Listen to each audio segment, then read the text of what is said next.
What's up, guys? Rick here with your DFS preview for this week's John Deere Classic, but we have to look back for just 1 minute to the Rocket Mortgage where Cam Davis gets it done, and I know a lot of us were very happy for that result. The amount of messages, DMs, whatever. I mean, I'm still trying to reply to all of them. If you sent me something, I will get back to you eventually. I'm digging out of my inbox, but like I tend to do, I've picked out a couple. It was hard to narrow it down to just 2 this week, so I've got more than 2 here because I think that these are worth shouting out and worth talking about. So Craig sent me a message, said he turned his $50 into $2,300 by betting on Cam Davis. And I think this is what's important because he bet him early on Thursday at 50-1 and 40-1 after round 2. What I think is really interesting about Cam Davis is there were really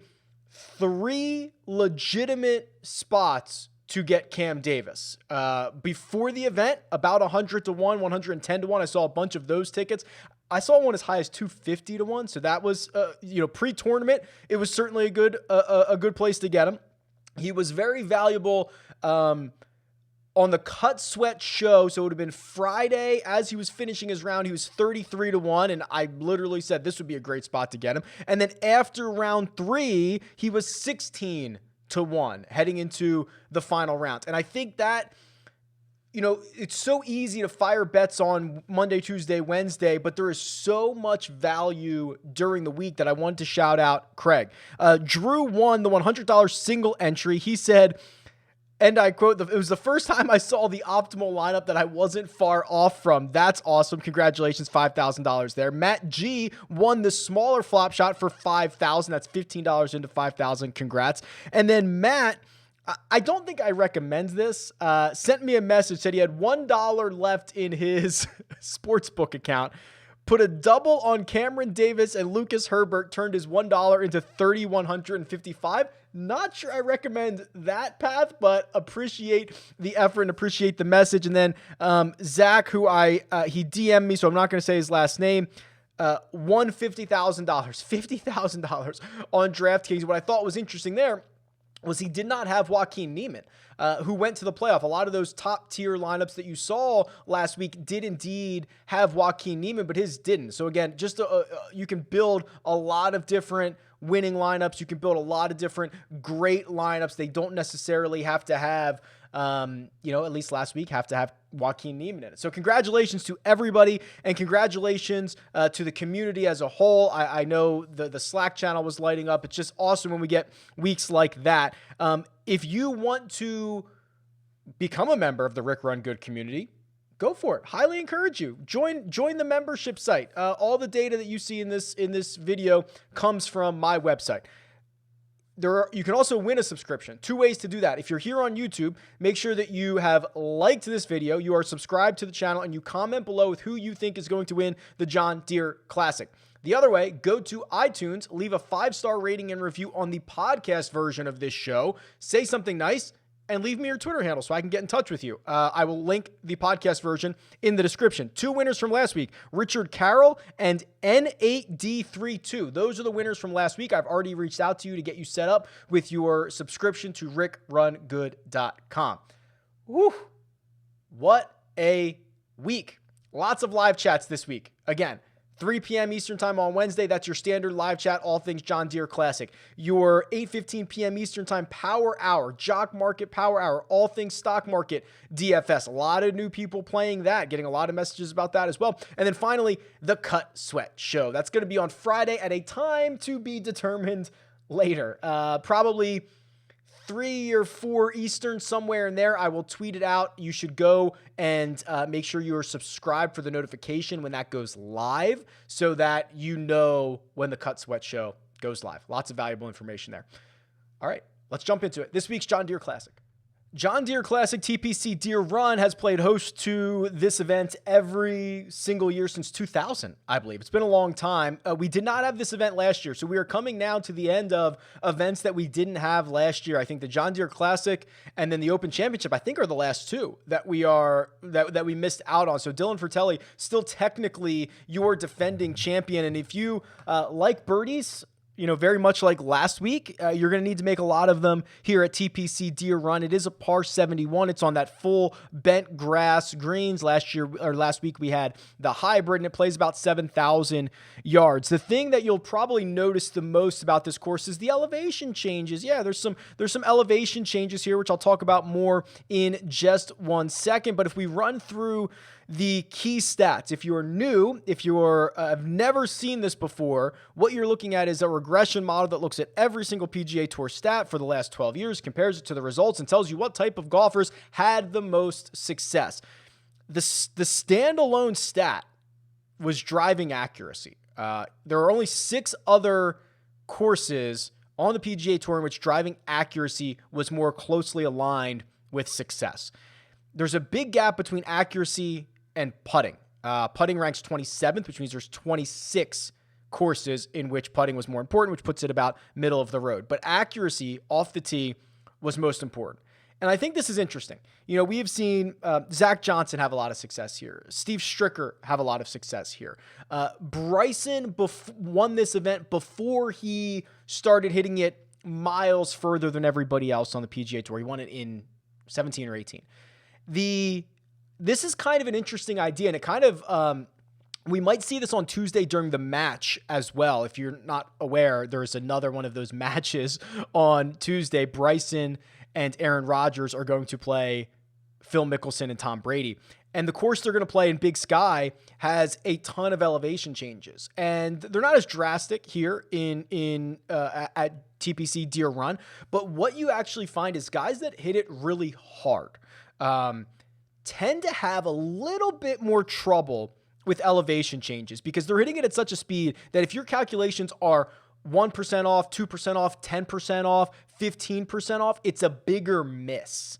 Okay, so it's kind of an interesting concept to wrap your brain around where, if you hit it 10 yards further and you hit a wet, let's call it an 8-iron, let's call it a 9-iron, let's call it a pitching wedge, 150 yards, and you're 10% off, that's 15 yards, right? But if you only hit that 120 yards, you're only 12 yards off. 3 yards might make a big difference, but that's the concept, right? So in theory, most guys who are accurate on the PGA Tour don't hit it as far. So I wonder if the combination of being able to play out of fairway, which is important. It's not an overly long course. It's 7,100 yards, par 71. And the elevation changes, making it a little bit easier to calculate, is why we have seen more accurate players find success here. It's a really interesting concept. I'd love to deep dive it later in the week, but that is my theory on why accurate players off the tee have had such good success at this event, and that's really the one stat that stands alone. If we want to look quickly at the last 24 rounds of this field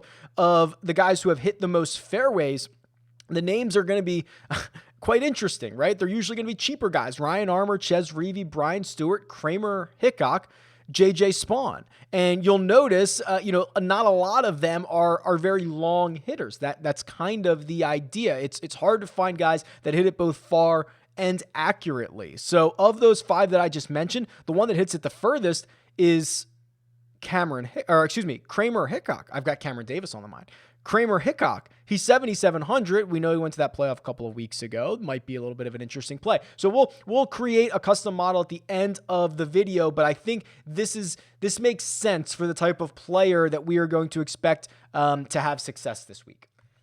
All right, the cheat sheet. Let's be real. It's a weak field. It's the week before a major. It's the week before a major on another continent. It is tough to get a stout field here, but these are the weeks that the people who can reset their brain to say, oh my gosh, how could I possibly pay $9,500 for Kevin Na? I just paid $7,500 for him a couple of weeks ago. Reset your brain. Understand you still have to make a lineup.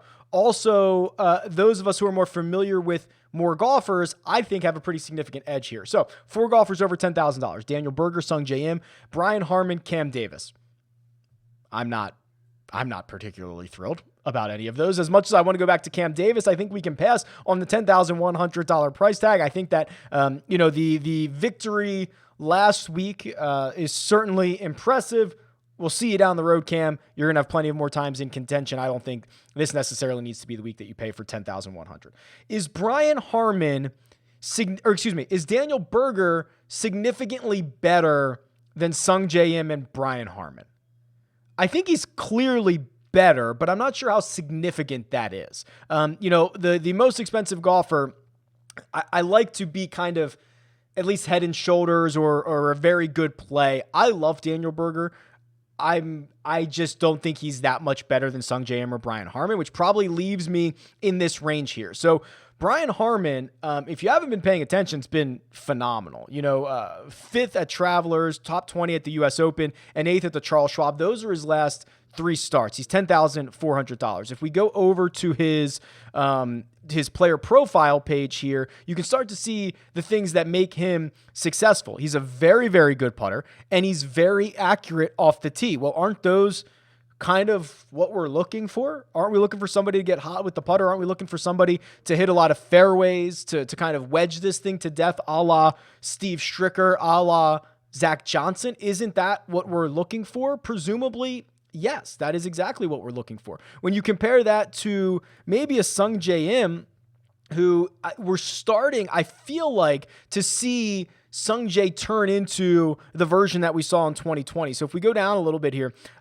from the end of 2020, from the Tour Championship to essentially the start of 2021, he was a great ball striker. That's what we saw. That's where we found a lot of success. He has lost that approach game for essentially this entire year, but now we have 3 consecutive events that he has gained strokes on approach. He has not done that since the end of 2020. So maybe we are seeing something turn the tide here for Sung J M. So I'm likely to live with these two guys. Sung J M at $10,700, Brian Harman at $10,400. We can nitpick. We can talk about it on Wednesday when Brian Harman's ownership is 25% and Sung J M's is 15 or something like that. We'll see how it shakes out over the course of the week, but I'm probably going to live with those two. Live to fight another day with Daniel Berger. Live to fight another day with Cam Davis. Kind of a couple interesting things going on here in the 9K range. First of all, Seamus Power is now $9,000 and well-deserved. If you have been tracking, if you have been following along, he has been awesome.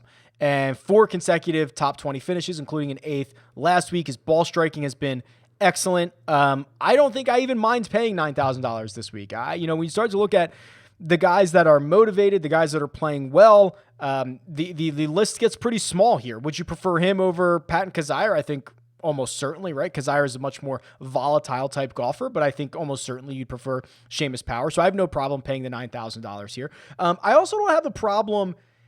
If you wanted to start your lineups with Kevin Streelman, I don't think I could even argue that.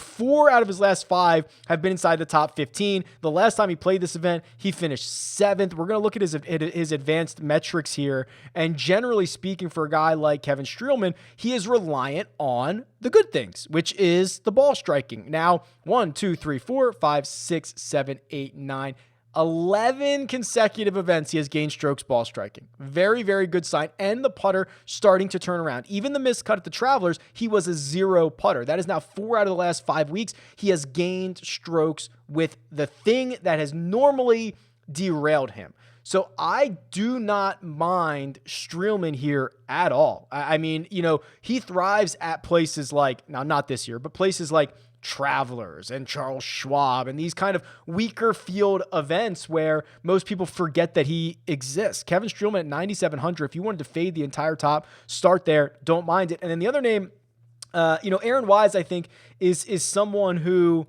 we've been starting to track the last couple of weeks, and maybe I started a hair too late on Aaron Wise, but what he's doing right now is really impressive in the advanced metrics. Off the tee, he's been phenomenal. On approach, he's been phenomenal. Around the green has even been strong enough. He has just been absolutely wretched with the putter. He finished 66th at Travelers, losing 5 strokes putting. Let me tell you, if you lose 5 strokes putting, you should have probably missed the cut. I guess we can go round by round on Aaron Wise and see what see what he did for the first 2 rounds or see if he kind of gave this away here.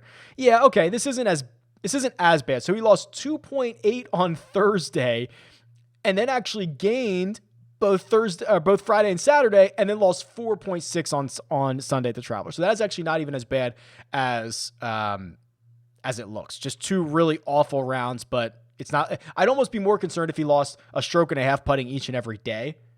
That seems like there's no opportunity for it to get better. So those are the 3 guys that I would probably focus on here. Streelman, Wise, Power. I imagine Henley will be popular. Finished runner-up last year.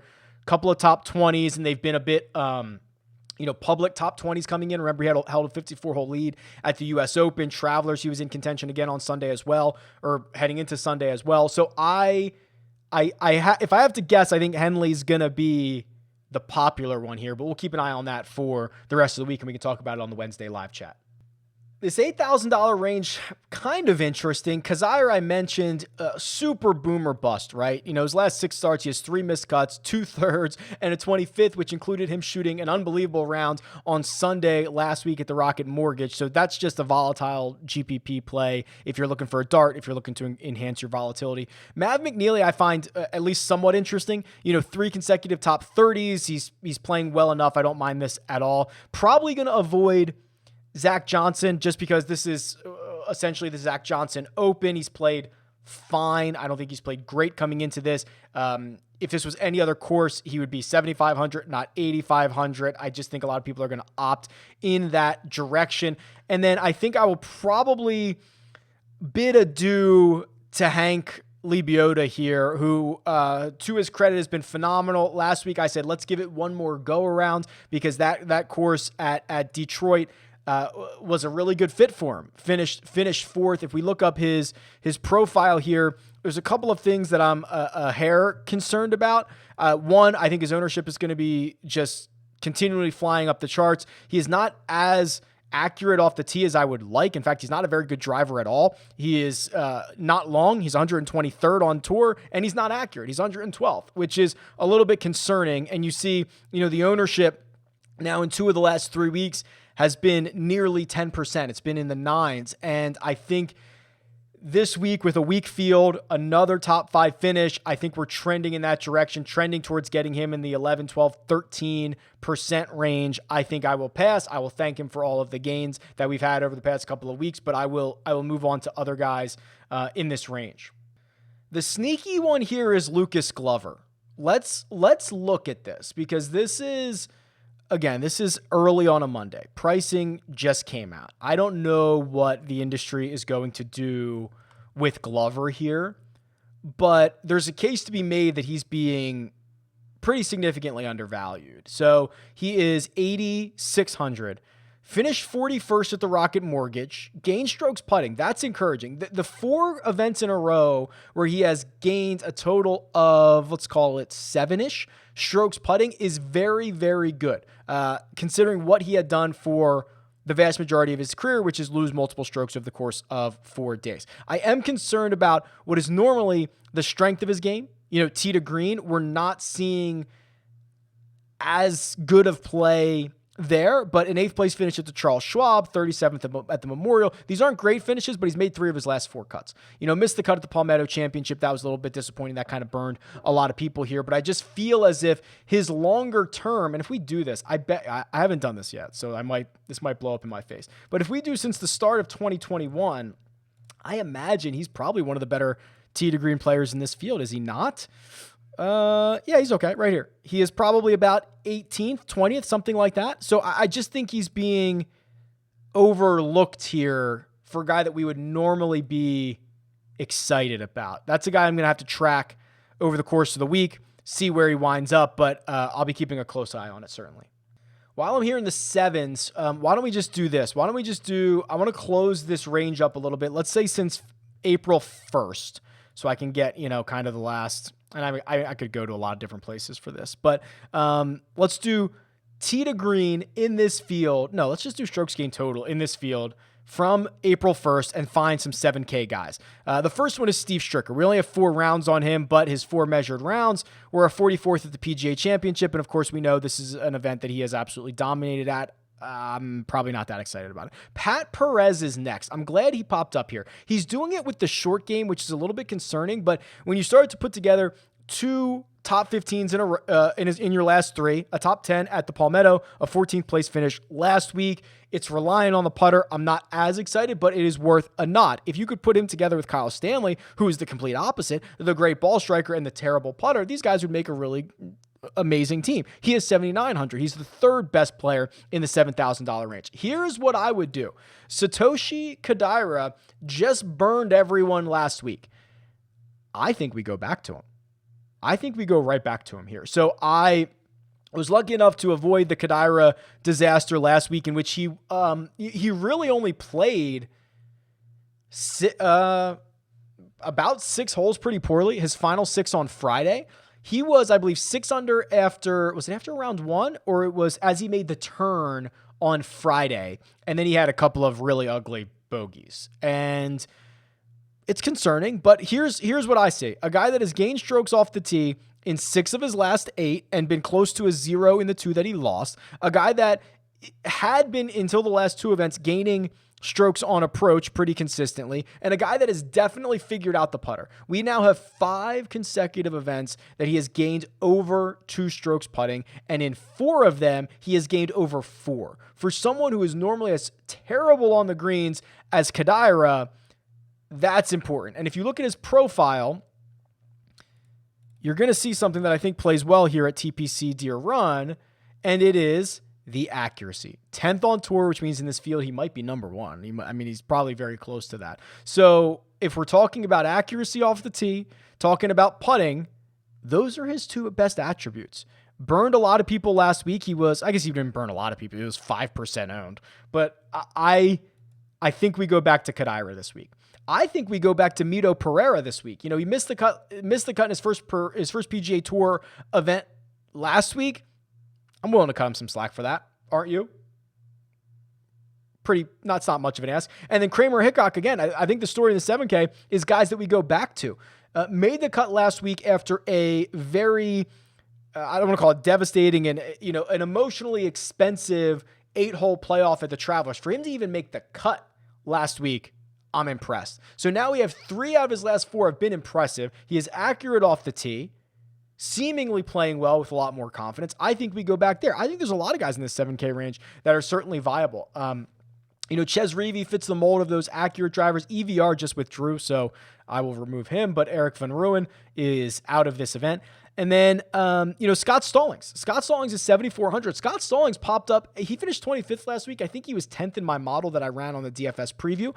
Look at his last 4 trips to TPC Deere Run. 3 of them have been 18th or better. 25th last week, including a really good round, I think on Saturday or Sunday. They're all running together at this point, but this is a pretty plentiful $7,000 range. I think there are viable options throughout. Even if we continue to scroll down here, what do we have? Maybe the bottom of the 7K isn't as good. Brandon Hagee's here. He finished 6th last week, but that feels more like an anomaly than not. I'm trying to see who else might fit. Okay, Kodaira 7,000. That's the bottom of the 7K range. Yeah, that's certainly a place where I think I'm headed to. The 6K range is pretty ugly. I don't mind Adam Schenk. He's 6,900. Made another cut last week. Finished 6th here the last time this event was held. Andrew Landry. I tried to find a reason to get to Andrew Landry because 2 of his last 3 trips have been top 8 finishes, and he is the accurate driver, right? We really are seeing a pretty clear line, right? The data showed this as well. Accurate drivers of the golf ball seem to have a lot of good success here. Now, unfortunately for Landry, the game's in shambles. He's lost strokes and a lot of them on approach in his last 4. He's only gained once on approach this calendar year. It's just really ugly. I was trying to find a reason to get there outside of just the absolute dart throw that is the fact that he's got a couple of good finishes here in the last couple of starts, but I'm not sure I could get there. That would be an absolute dart throw. Adam Long is kind of interesting. He's 6,500. He's missed his last 2 cuts, but his 2 starts before that were top 25s. He is kind of a popper, right? I mean, he is a volatile guy who's won on the PGA Tour. And if we look at his profile here, again, the 2 things he does well are the 2 things that play well at Deere Run. Putts well, 79th on tour, which probably makes him half of that in this field, if not better, maybe 25th or 35th or something like that. And he's 30th on tour in driving accuracy, which means he's probably top 10 in this field or top 15 in this field. So I would give that a good, hard, long look. Consider it if I want someone who is a PGA Tour winner, who has upside, who is he certainly has missed cut equity, but I think he has top 10 equity from the $6,500 range. I think that's pretty good. There are some guys who have like really good course history here. You know, Johnson Wagner, four out of his last 5, he's made the cut. 3 of those are top 16s. 2 of them are top 5s. You have to weigh how long ago those were with his recent form. I'm not nearly as excited. And we'll see if there's a guy, is there a real strong value play? We didn't have one last week, but we've had it the 2 weeks before that. And the answer is probably not. I'm not seeing the really mispriced guy. Could you Kevin Tway? I don't think it's Kevin Tway. I don't think we have it this week. I don't think it exists. Let me just, I don't think so. So I think 6,500 Adam Long, probably the lowest I'm willing to, make a significant investment in. Anything lower than that are certainly dart throws. Let's make a model. All right. This model actually did really well last week. Kokrak was up there. Neiman, I think, was in the top 3. Scott Stallings, Patton Kizzire, I think, was in there. It did pretty good. So let's do this. Let's do last 24 rounds. I like that. It's what has been working really well. We are going to put a pretty significant emphasis on accuracy. Not only is it a top 7 stat, but there's a big gap. So I think we have to be pretty aggressive here and say 30. Now, if you follow along, I don't normally do that. And we also saw putting. So let's do 20 on putting. And then we got to get some approach. We got to get some ball striking in here. Let's do 20 on ball striking. It's par 71, so we could do par 4 scoring. I have 30 weights left. I want to do probably 15 on par 4 scoring and 15 on birdie or better. And let's see what this cranks out. Whoops. Oh, no. Oh, boy. Oh, no.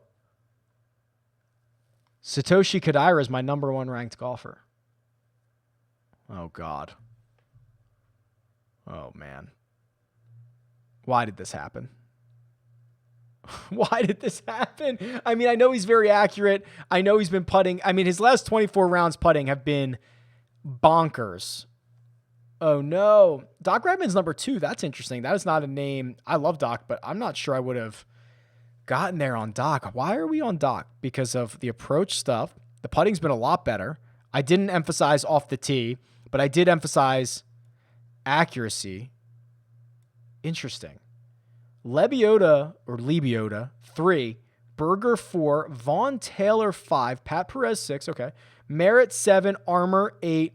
Seifert, 9. Seamus, 10. And one more, you go to Kramer Hickok. Very, very interesting. So, Kodaira, okay, I get it. Would he have been my number 1 ranked golfer? I don't know, but I get it.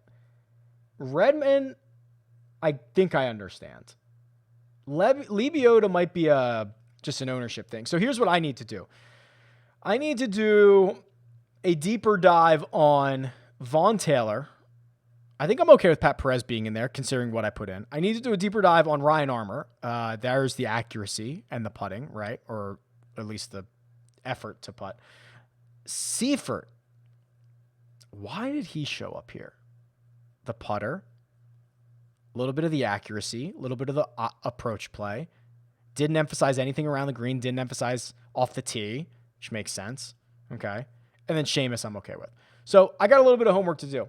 I knew we were going to see some weird names, but I was not expecting to get smacked with Satoshi Kodaira right out of the gate here for my number one golfer for the John Deere Classic. But hey, John Deere Classic, week before a major championship. Maybe he goes out, wins the golf tournament. Who knows? I think that'll do it. Great week of golf. Next week's going to be phenomenal. We're going to try to carry it over. I'm so stoked. I'm so stoked for everybody with the Cam Davis, all the success. I'm thrilled. Also, I had a couple people say, can I send you a tip? While that is appreciated, absolutely not. I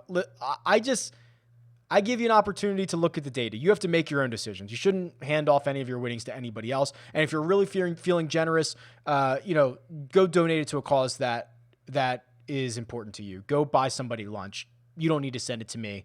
Thank you, but no thank you. Otherwise, I will see you guys over the course of the rest of the week. Tweet me at RickRunGood. Leave a comment below, and I'll talk to you guys soon.